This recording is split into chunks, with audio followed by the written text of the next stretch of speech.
All right, TSL HyuN is our defending champion for the, I guess this will be his 9th series. With 8 victories in a row so far. He is the red Zerg up in the top left of Entombed Valley.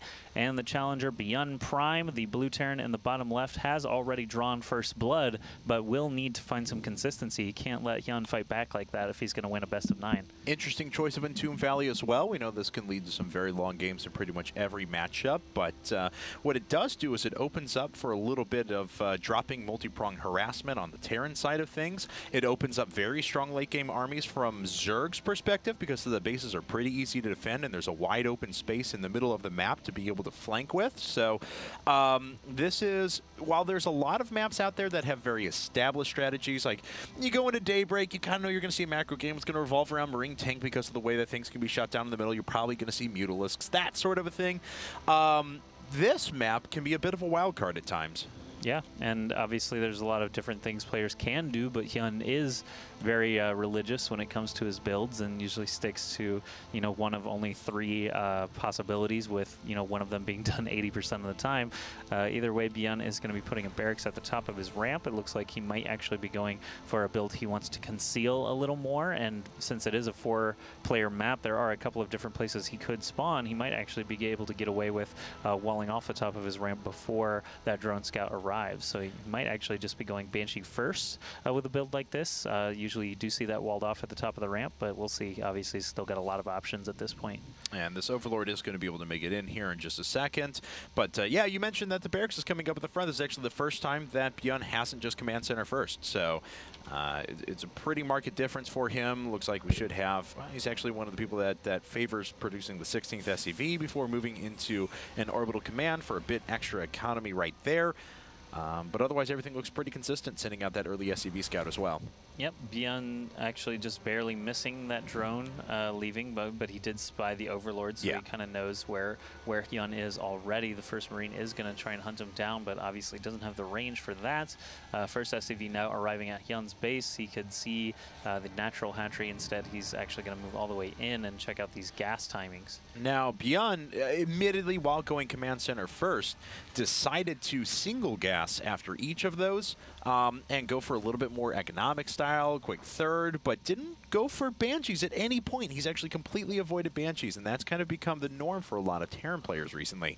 He's decided to go straight into Bio, hitting with a stim timing attack at the beginning and adding in tanks a lot later. This is a market difference, though. He has double gas coming up right away. If I had to expect, we'd see the we'd go right into reactored Hellions, then up into Banshees afterwards, or that's what a normal Terran would be setting up for. Byun, on the other hand, could be setting up for just a bit quicker Marine tank. Yeah, and this, I mean, it's a little bit delayed. It's not going to be the fastest possible Banshee, obviously, with the command center coming up, but HyuN actually is showing one of his only other builds that he likes to show. That's the heavy Roach build, and so if Byun does actually take a little bit too long to get that Banshee out, he could be looking at a severe deficit of units in the next few minutes as HyuN attacks with a ton of Roaches. Now, HyuN's done 2 different versions of this over the past. We see he's preparing with a lot of Overlords here in a bit, so he'll be able to push out a lot of Roaches. Some of them he's made 12 Roaches and then droned up afterwards and expanded. Some of them he's, of course, just done a big Roachling all in and gone for all-out aggression. And sometimes he even throws in a Baling Nest, too, but there's no second gas, so I wouldn't expect that.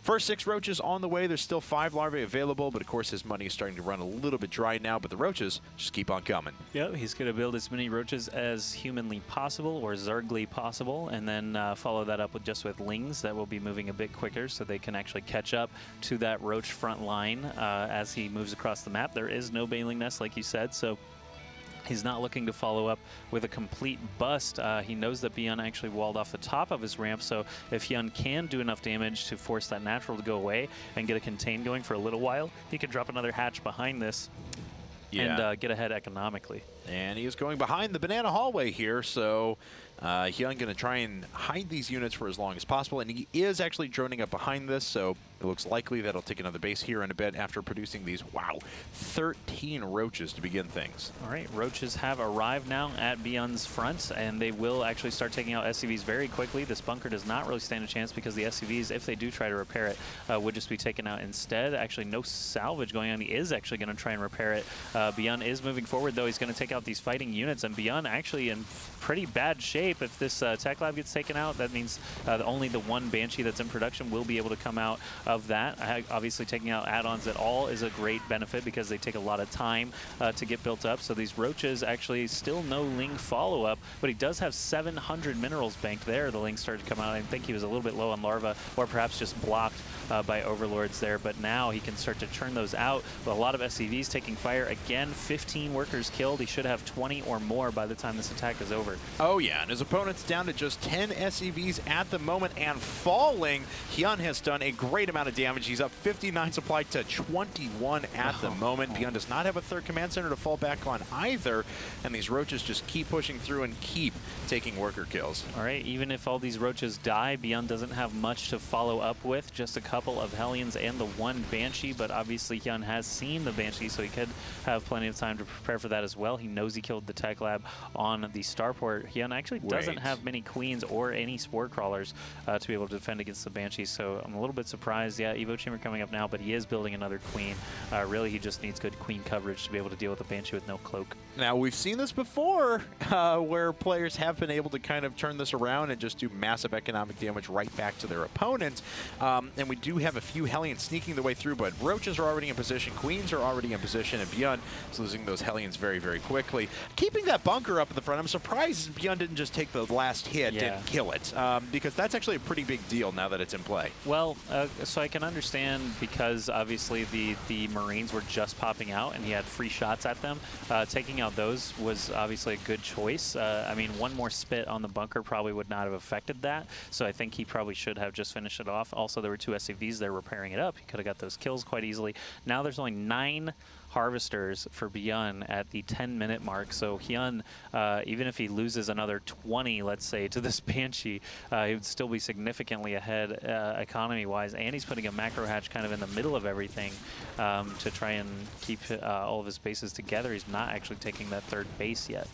A couple of workers have fallen, but now Queens have actually pinned in this Banshee here, so it's not going to be able to get anything done inside of the main.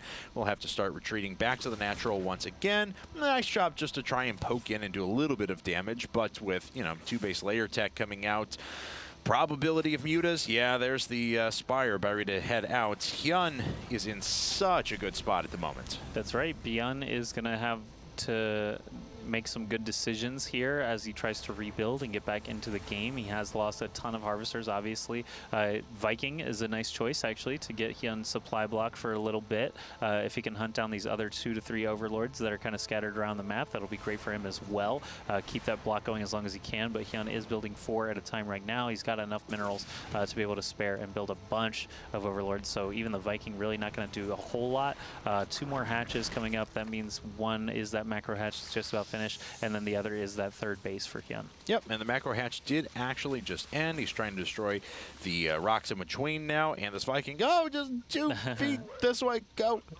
Anyway, the Overlord is going to survive, at least for the time being, but, you know, the Banshee's doing some good damage here. It's still a really bleak situation for Byun at the moment. He has recovered a little bit on workers, and HyuN hasn't been stressing his economy as much. He wants to keep the pressure going, but because he's let off for a couple of minutes now, I mean, Byun is still alive. I don't know what that's worth at the moment, but he is still in this game, at least for the time being. That's right, and the Banshee is going to have to get out of there as the Queens get closer. There's another hatch forming right now at this 4th base with a landed Viking also shooting at it. Was this a string of Roaches coming once again for HyuN? Yes. I'm a little bit surprised he didn't wait for the mutas, but the mutas obviously have a shorter travel distance, or travel time, excuse me. Well, that was no good. Yeah, that I don't know what he was doing with just the Roaches there. Yeah, and HyuN loses his base, too. Yeah. Looks like he just canceled it because this is the drone that was actually doing the work, but still. Anyway, Byun has actually found, I was going to say, a place where he can start to launch an attack, but mutas are going to run right around the back of him, unfortunately. I don't think there's any anti-air here, so whatever pops up, that's going to have to suffice for defending, and Byun, I think, is just going to go for it. All right, so the mutas really don't even need to return home here. here. The 11 roaches that are coming out, the 15 roaches that are coming out, plus the ones that are already there, should be enough to stop this. And the mutas, oh, if they cut off those 2 medevacs, that would have been actually a great pickup. Drones getting pulled off the line to soak some shots, just like these SCVs are, but with all the roaches coming out now, I think he will have the DPS aside from, no, actually there's no Banshee standing anymore, so really these roaches should be able to take out an equal number of Marines and the Landed Viking. The mutas just had some fun in the base for a little while, but I have to imagine Byun, after losing this force, is most likely going to tap out. Yeah, I would imagine so. 22 workers to 49 at the moment. I mean, he's continuing with whatever he can for now, but let's see here. Yeah, 55 workers to 22, 38 supply to 114. HyuN now on 3 bases with layer tech and many upgrades already done. Byun just really not doing that much mining, trying to produce whatever he can. And I mean, kudos to him for not giving up and kind of, you know, staying until the last gasp, but it's not looking good for him. Yeah, when your Zerg opponent has about 3 times your total supply, that's always a rough spot to be in. And I mean, all of it's made up of roaches and mutas and a handful of lings. He didn't even go for banelings this time, didn't really need them after that pretty successful first roach bust that he went for. More roaches coming out all the time. Zergling speed just now being researched for the first time, so that's kind of funny. Obviously, you can follow up with a lot of lings after this next wave hits. Byun just doesn't have a whole lot, as we've said, and it's going to be just up to HyuN to choose when to attack here. And it looks like it's coming pretty soon. Another 24 lings, another 6 roaches on the way, and the air forces in there at the same time to try and pick off medevacs and run around the side and draw forces out of position. HyuN's not moving in quite yet, and he's not pulling SCVs off the line, so Byun just kind of moving out with another force, but I don't know what he plans to do with this, especially in the middle of the open where HyuN has the better flanking opportunity. All right, and here comes that flank right as Zergling speed finishes. There's no CC, but he gets a full surround on everything. Actually, he doesn't even need to fight it, as he just shows off. He's like, I have this much. How much do you have?